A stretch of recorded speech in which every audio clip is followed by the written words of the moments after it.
Did I delay my video so I can get a haircut? You bet I did. Sue me.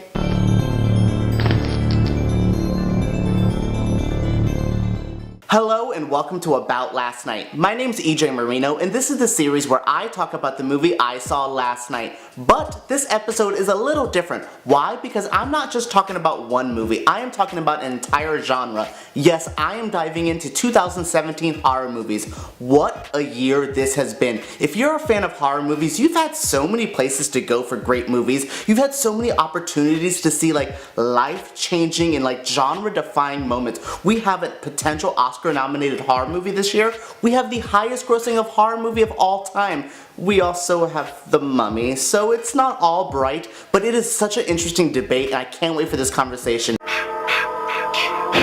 As glorious as 2017 has been to the horror genre, there has been some major duds. And I'm not even just talking about, oh, that one didn't do too great. No, there has been flops and failures, and I don't like to use the word failure too often, but there has been. Even a movie I loved this year like Mother did horrible in the box office. The fans hated it. Now, did the critics like it? Yes, and I'm very happy that it still hasn't a chance during the award season, but it's crazy that even a movie I loved like Mother did not do that well. You could be The Mummy by the Tom Cruise Mummy, where it just was hated by fans, critics, like people who are deceased came back from the dead just to complain about this movie. Like Roger Ebert probably wrote a review in his grave being like, I don't know, subpar 1 out of 5 stars. Like this movie was so bad. And that's just kind of the tip of the iceberg for bad movies. Actually, that's the theme of bad movies is, honestly, there's so many unwanted sequels, remakes, and reboots. Looking at my notes, like we have movies like The Mummy, Rings, Jigsaw, Leatherface, Cult of Chucky, Flatliners. These are movies that are just either existing franchises or just kind of reboots of things that we once loved. And it's just kind of crazy to see that we're rejecting these things. Yay for original horror movies and hooray for like original stories, but it's kind of interesting that I think the Hollywood experiment of like the franchise fever is over. I think we might be done with this because the horror fans are telling like the box office and the studios we are done with these franchises that are tired and dry. Like I even enjoyed Jigsaw this year. I thought it was a fine entry into the Saw franchise, but it's not that great. So that's why I'm just saying, like, stop doing these things. Like, I'm glad we have a studio like Blumhouse that's throwing out great low-budget horror movies, but let's like avoid some of those Conjuring, Insidious, because I don't want them to end up like Cult of Chucky or Leatherface, where we're tired and we don't want to see them anymore. That's not good for these franchises, and let's stay away from that. So maybe in 2018, less of these franchise flops and failures.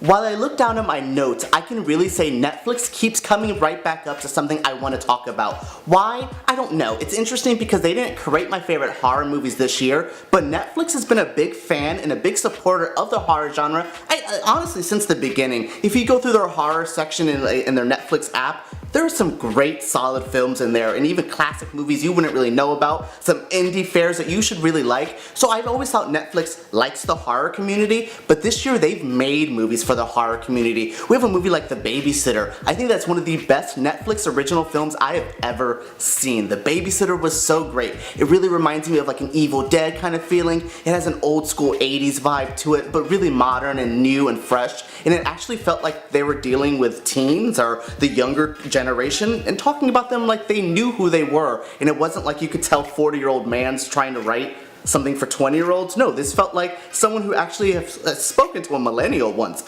What a refreshing feeling. And then we have a crazy, we were talking about reboots and sequels and all of this. We had a reimagining of the Death Note universe and the Death Note franchise with the Death Note film, directed by a horror, I think, favorite, Adam Wingard. It's saying that, most of the fans are kind of hit or miss with him, but I love Adam Wingard. I love his work, and I'm glad that Netflix gave him a chance with Death Note. And I'm glad Death Note was honestly, I thought was so fun. So great. Is it perfect? No. Like, Death Note has its problems, especially if you are a fan of the anime. It is nothing like the anime, which is fine for me. I thought that was okay. Is it the best? No. But I will say, I think one of the best, other than The Babysitter, is Gerald's Game. It was great. It was gory. It was creepy. It was scary. It was everything you want from a Stephen King film. Though there is one Stephen King film this year that was way better than that, and I'm not talking The Dark Tower, but wow, I can't believe Gerald's Game surprised me. So great for Netflix for having that. But if we're going to talk about Netflix and the horror genre, it's Stranger Things Season 2. I'm not a Stranger Things fan. I'm going to be very upfront about it. I have tried multiple times to even watch the first season, and I'm just like, fine. But Season 2 of Stranger Things was like a phenomenon this weekend. I was at, or a couple of weekends ago, I was at a horror convention the weekend it came out, and other than it being the biggest thing at that convention, it was Stranger Things. I mean, people were buzzing about it. People were excited that it was premiering that weekend. It was like a moment in horror history. Stranger Things really surprises me what it does with the fan base. Do I like it? No. It's like a Walking Dead for me, where I can see where people like it in the genre, but it's not for me. But I will really always appreciate that Stranger Things keeps the conversation on our spooky horror genre as best as it can. Now it's time to talk about something I love, and it's Arthouse horror movies. Some people call them prestige horror movies, some people call them highbrow, some people call them pretentious, but these are the horror movies that usually isolate fans and they have a good cult following. They're definitely not going to be for everybody. I'm talking average moviegoers, and even within the horror community, these are going to be niche films that are a little bit more, they're not for everybody. There's no splatter, there's no gore. It all depends on your psychological horror or your more intense thrillers, things like that all still fall into horror, but may not be for everybody. We have a movie like A Ghost Story, starring Rooney Mara and Casey Affleck. Not one of my favorites of the year. I don't particularly like either one of those actors, but it was a very interesting, highbrow, it was like a think piece of a horror movie. Loved seeing something like that. You also had The Killing of a Sacred Deer, starring Nicole Kidman and Colin Farrell. Wow, what an intense, beautiful movie. Not my favorite Nicole Kidman movie this year, which is The Beguiled, which I would say The Beguiled even is another highbrow, very intense, claustrophobic kind of feeling. I like that movie. I like that a lot. I am saying one of my favorites this year, but my favorite movie this year, and falls into the Arthouse horror category, is Mother, the Darren Aronofsky masterpiece, crazy movie. I don't know how to describe Mother. Mother is something that really, it's what I launched my new channel with. I talked about Mother a lot. I really wanted to kind of embrace this movie and give it some love because the fans were not liking it. It has an F cinema score. An F. Failure. F cinema score. That means audiences walked into it thinking they were seeing another movie and walked out hating it, which is so hard to do. I mean, there's maybe 12 movies I think that have Fs on cinema score. Crazy to see something like that. So I was like, okay, how's this gonna be? I love Mother. Mother's the type of horror movie that I think if Lars von Trier directed it, it would have been like a cult masterpiece at Cannes. Oh wait, he's banned from Cannes. At any other film festival, because it's crazy what Mother does, and what I like as a horror fan, Mother is it. Okay, to wrap everything up, the final segment, I want to talk about something I am so excited about and something that blows my mind. Mainstream horror movies are back. Yes, the best movies you can find this year that are the horror genre are at the movie theaters.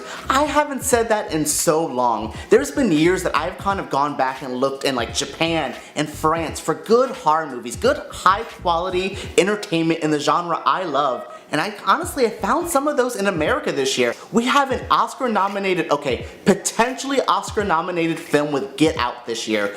Get Out it just blows my mind what Jordan Peele did with that movie. Not only creating something that was a cultural movement, but also something that was a horror movement. We have it just a couple of days ago, it won so many awards at the Gotham Independent Film Awards, which was so great to see. It is kind of the front runner for the Oscars, at least, or even one of the front runners for the Golden Globes. Crazy to see. I get so excited and so overwhelmed, especially with Get Out, because I don't remember a movie that at least took over everybody like this. Rarely do we hit every market of everything. It hit people of color, it hit horror fans, it hit fans of dark comedy, it hit fans of Key and Peele. Everyone was in on board with this, which is great. But there was one movie that even more people liked than Get Out, and that is It.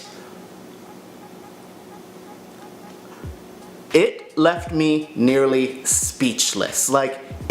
I saw that movie 3 times, 4 times maybe in theaters. I can't even believe what it was as a film. It is a remake of a Stephen King book, which is also remade from the 1990 miniseries. I like the miniseries, I like the book.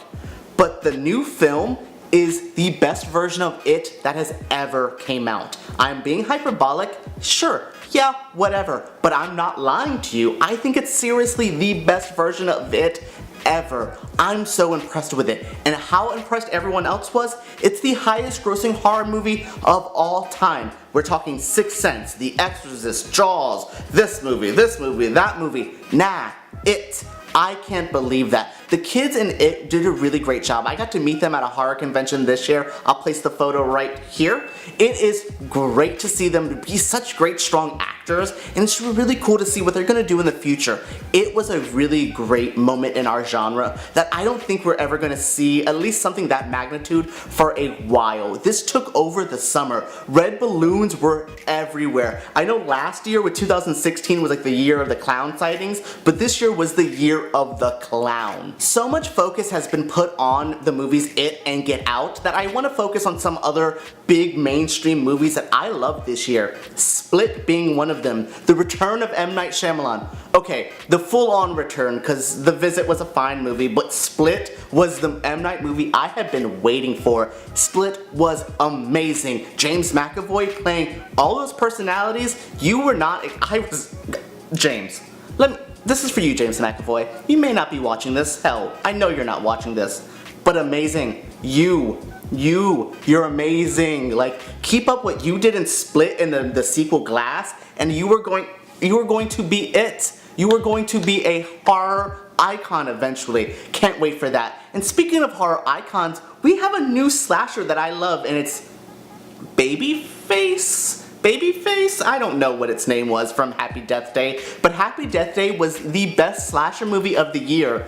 Yeah, there's not a lot of them. You have Cult of Chucky, Leatherface, Jigsaw, whatever. Happy Death Day was it. It is Groundhog's Day meets Scream. It is exactly what you think it's going to be, but even better, even more polished, even more fun. God, I love Happy Death Day. 2017 really blows my mind as possibly the best year for horror movies of all time. Do you agree with that statement? Do you think 2017 is one of the best years for horror movies of all time? Hell, do you think it is the best year of all time for horror movies? What do you think? Let me know down in the comments below. I am so excited to talk about this. As you could tell, as I was like manic and hyped this whole video, this year has been so great for me as a horror fan and me as a moviegoer. I'm very excited to talk about this with you. So please let me know down in the comments below your thoughts. Also give me a thumbs up if you did enjoy this video. Subscribe because I make videos every single week, sometimes 2 times a week if I'm feeling up to it. So thank you again so much for tuning into this video. Can't wait to talk to you guys next week.